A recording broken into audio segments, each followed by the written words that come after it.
वो एक पुरानी कहावत है कि प्यार करने वालों को कभी मिलने नहीं दिया गया और समाज और जो मर्यादाएं और जो रिश्ते उन सब में बंधकर प्यार करने वालों की कब्र और दफन हो ही जाते हैं। आज की कहानी में भी कुछ ऐसा ही होता है कि एक लड़की एक लड़के से प्यार करती है और प्यार क्या करती, उसको पैसा नजर आ रहा था और अभी चढ़ती उम्र का नशा था उसके ऊपर। जो लड़का था वो विदेश में कमाने जाता, उसके पास अनाप शनाप पैसा था, उसके पीछे वो खर्च करता था। लेकिन क्या पता था सामाजिक दायरे और मर्यादाएं वो लांग रहे हैं दोनों। लेकिन जब इस बात का पता चलता है, फिर कुछ ऐसा होता है कि जो लोग देख रहे थे, जो सुन रहे थे, उनके पैरों तले ज़मीन खिसक जाती है। पुलिस भी परेशान हो जाती है। क्या होता है इस कहानी में, ये सच्ची घटना जानने वाले हैं, तो आप इस वीडियो को अंत तक ज़रूर वॉच कीजिएगा। वीडियो ज़रा-सी भी अच्छी लगे, तो एक लाइक करके एक छोटा-सा कमेंट और कमेंट में अपना और अपने शहर का नाम ज़रूर लिख दिया करें। तो नमस्कार, आदाब, शास्त्रीय काल। मैं अजय कोहली और आप देखना शुरू कर चुके हैं उमाई सफर तक। सच्ची घटना उत्तर प्रदेश का एक जिला पड़ता है मुरादाबाद, और मुरादाबाद का एक थाना क्षेत्र पड़ता है पाकवड़ा। यहीं पर एक गांव है इसी थाना क्षेत्र के अंतर्गत, उमरी सब्जीपुर। इस उमरी सब्जीपुर का एक रहने वाला अरमान अरमान चौधरी, जो कि दुबई में रहकर काम करता है, अपना नौकरी करता है, अच्छा खासा पैसा कमाता है। लेकिन अरमान जब अपने गांव में होता, जब वो अपने घर पर होता, और स्कूल के टाइम से ही लगभग वो एक पड़ोस की रहने वाली लड़की काजल सैनी से उसकी आंखें चार मिल जाती हैं। जब आंखें चार हुई, दोनों में प्यार हुआ और प्यार होने के बाद दोनों एक दूसरे के साथ जीने मरने की कस्में भी खा लेते हैं। लेकिन उन्होंने ये बात नहीं सोची कि जो सामाजिक दायरा है, कास्ट कैटेगरी है, धर्म की बात है, वो ये नहीं समझ पाए अनजान प्रेमी दोनों। और फिर दोनों के साथ कुछ ऐसा हुआ, धीरे धीरे ये प्यार परवान चढ़ा और प्यार कहानी आगे बढ़ने लगती है। जब अरमान चौधरी घर पर रहता, वो अक्सर इसे जो काजल थी इससे मिल लिया करता। लेकिन ये बात धीरे धीरे उसके तीन भाई होते हैं काजल सैनी के, उनको पता चल जाती है। पिता को भी ये बात पता चल जाती है। धीरे धीरे जब ये बात पता चली, उसके बाद काजल सैनी को रोका जाता है, समझाया जाता है कि देखो ऐसा मत करो, क्योंकि ऐसा करोगी तो वो लड़का मुस्लिम है और हम तुमको रोकते हैं कि तुमने अगर ऐसा किया तो फिर गलत हो जाएगा। लेकिन कहते हैं कि प्यार करने वाले कभी रुकते नहीं। वो रुकते नहीं, भले ही चाहे उनके साथ कुछ भी हो जाए। और ऐसा ही काजल सैनी और अरमान के साथ होता है। ये छुप छुप कर मिलते थे दोनों। लेकिन एक दिन जब ज्यादा बात बढ़ गई, काजल को पीटा गया घर पर, उसके भाइयों ने, उसके पिता ने उसको डांट फटकार लगाई। उसके बाद जब अगले दिन काजल सैनी जब मिलने जाती है इससे, जो अरमान से, तो अरमान को वो सारी बात बताती है। बोलती है कि हमारे साथ ऐसा ऐसा हो रहा है। तो अरमान बोलने लगता है कि बताओ मैं क्या करूं, मुझे बताओ, मैं वो सब करने को तैयार हूं तुम्हारे लिए, जीना तुम्हारे लिए, मरना। ये सब बातें होती हैं आपस में। लेकिन कहानी और समय का सिलसिला धीरे धीरे आगे बढ़ रहा था। दोनों परिवारों में तनाव था, खासकर काजल के घर में, क्योंकि काजल देखने सुनने में बेहद खूबसूरत थी। अभी नई उम्र की लड़की थी, वो इस 18-20 साल की रही होगी। और इधर अरमान था, वो भी एक हैंडसम लड़का था। दोनों एक दूसरे को अच्छी तरह से प्यार करते थे।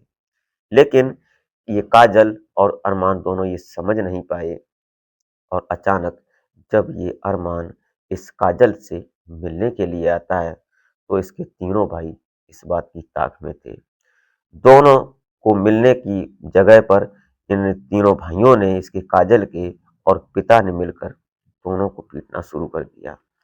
पकड़ते हैं, पहले उसको पीटते हैं और पीटते पीटते उनकी जान ही निकाल देते हैं। जब दोनों मर जाते हैं, मरने के बाद उनके शव को ठिकाने लगाने के लिए फावड़े से कई टुकड़े करते हैं। कुछ दूरी पर बाबा नीम करोली धाम मंदिर है, वहाँ मंदिर के पास जाते हैं और मंदिर के पीछे कहीं पर नदी है, वहाँ नदी पर गड्ढा खोदकर खेतों में ये दफन कर देते हैं। जब दोनों शवों को ये वहाँ दफन करते हैं, जनवरी 18 की ये बात है।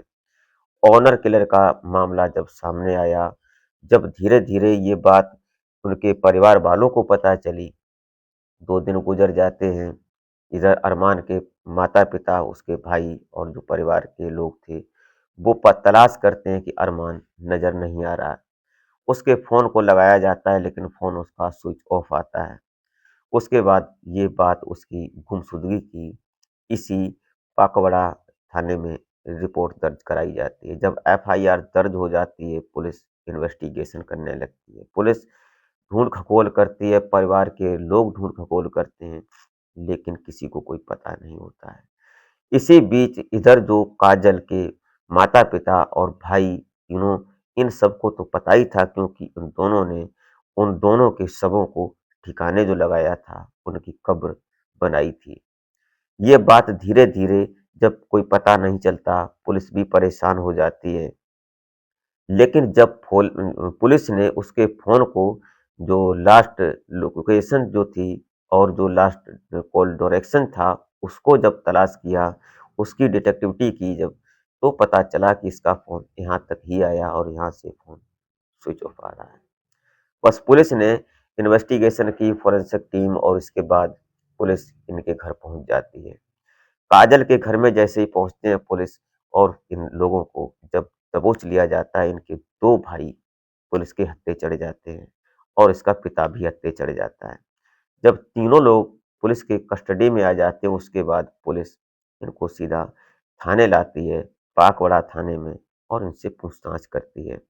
लेकिन इनका एक भाई जो कुछ दूरी पर रह रहा था, उसका घर दूसरी जगह था, उस भाई की तलाश कर रही थी पुलिस और इधर इन तीनों लोगों से पड़ताल कर रही थी। जब ये सारी बात इनसे पूछी जाती है, तो इसका पिता जो था काजल का, वो सारा गुनाह कबूल कर लेता है। वो बताता है कि हमने कई बार काजल को रोकने की कोशिश की, समझाने की कोशिश की, क्योंकि एक जातीय और एक धर्म, एक सामुदायिक, कास्ट कैटेगरी, ये सब अलग-अलग था। एक धार्मिक बात थी, ये हिंदू धर्म की लड़की थी और वो मुस्लिम धर्म का लड़का था। यहाँ पर एक हिंदू और मुस्लिम वाली बात भी सामने आ जाती है। जब बड़ी-बड़ी मीडिया और प्रिंट मीडिया, सोशल मीडिया, ये सभी लोग वहाँ पर इस बात का खुलासा होता है, उसके बाद जो ये मुरादाबाद था, यहाँ पर सनसनी फैल जाती है ऑनर किलिंग का। यहाँ ऐसा हो गया, एक घर में 2 शवों को कैसे इन लोगों ने काट दिया? क्या ये इंसान या शैतान? क्या नाम दिया जाए इन्हें? अगर कुछ ऐसा हुआ था, कानून का सहारा लेना चाहिए था इनको। पुलिस के अंडर बात होती, कानून अपने आप ही कुछ न कुछ इसका सॉल्यूशन निकाल लेती, लेकिन ऐसा नहीं किया इन्होंने, कानून को हाथ में लिया और दोनों जवान लड़का और लड़की, प्रेमी और प्रेमिका को इन लोगों ने ऑन द स्पॉट कत्ल कर दिया। कत्ल करने के बाद उनको दफन भी कर दिया। जब इन तीनों से पूछा जाता है, उसके बाद ये बताते हैं कि जो नहर है, नदी, उसके किनारे खेतों में नीम करोली बाबा का मंदिर है, उसके आस-पास इन लोगों ने दफन किया था। लेकिन जब तक मैं ये वीडियो बना रहा हूँ, जब तक आप तक ये वीडियो पहुँचेगी, हो सकता है तब तक जो इनका तीसरा भाई फिलहाल फरार था, वो भी शायद पुलिस की कस्टडी में ही होगा, और वो भी क्योंकि उसका भी अहम रोल था। एक बात समझ में नहीं आई, ये जाति, धर्म और समाज समुदाय कब तक आड़े आते रहेंगे और कब तक ऐसा होता रहेगा। 2 प्यार करने वालों को कभी भी जन्नत नहीं मिलती। उन्होंने अपनी ज़िंदगी को जीना शुरू भी नहीं किया था और ज़िंदगी ज़िंदगी उनकी ख़त्म हो गई। परिवार ने ये भी नहीं सोचा, उन भाइयों ने ये भी नहीं सोचा, जो वादा करते थे रक्षाबंधन पर कि मैं तेरी रक्षा करूँगा, मैं तेरे लिए कुछ भी करूँगा, सिर्फ़ तू मुझे एक राखी बाँध दे। और उसी बहन को उन लोगों ने फावड़े से कई टुकड़े कर दिए, कत्ल कर दिया। ऐसे भी आज के समय में भाई हैं। भले ही उसकी बहन ने गलत कदम उठाया था, वो तुम्हारे घर की बेटी थी, उसको बड़े प्यार से समझाते, देखो ये गलत है। अगर ऐसी बात है, मैं तुम्हारी शादी कर दूँगा, अपने परिवार में जाना आपने, जो तुम्हारी इच्छा है करो, लेकिन ये तो मत करो कि समाज में मेरी नाक नीची हो जाए। और ये भी कहीं न कहीं गलत ही किया शायद, कानून के हिसाब से देखा जाए तो, कि उसका कत्ल कर दिया। दोस्तों ये रही घटना, ये रही कहानी। आप क्या सोचते हैं? अपना सुझाव कमेंट में ज़रूर दे सकते हैं। मिलते हैं फिर नेक्स्ट वीडियो